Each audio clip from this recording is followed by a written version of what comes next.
আজকে আমি একটা দারুণ জিনিস দেখাবো। এটা দেখতে পাচ্ছেন, এটা হচ্ছে গিয়ে আমার বিড়ালদের পি পটি করার জায়গা। তো আমার বাসায় যেহেতু ডগ আছে, তো আমার বিড়ালদের প্রাইভেসির জন্য একটা ব্যবস্থা করতে হয়েছে, সেটা একটু পরে দেখাচ্ছি।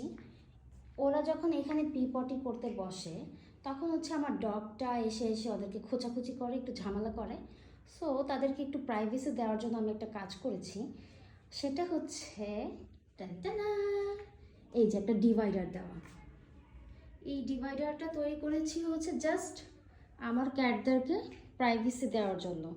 তো এই ডিভাইডার এখান থেকে আমার ডগটা লাফ দিয়ে এই পাশে আসতে পারে না, বা এই পাশে যদি রাখি লাফ দিয়ে ও পাশে যেতে পারে না। তো আমার ডগের জন্য একটা স্পেস আছে, এখানে হচ্ছে ও পি করে। এটা হচ্ছে আমার ডগের পি করার জায়গা। এটা হচ্ছে আমার বিড়ালদের প্রাইভেট রুম, যেখানে ওরা শান্তিতে পি করতে পারে।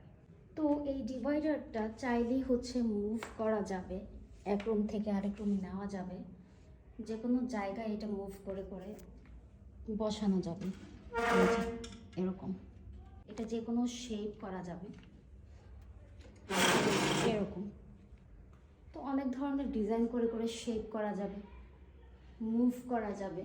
সো দারুণ একটা জিনিস আমি তৈরি করেছি আমার ক্যাটস অ্যান্ড ডগের জন্য।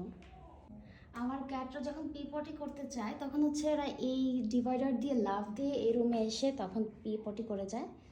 কিন্তু আমার ডগ এই রুমে আসতে পারে না, বুঝতে পারছো?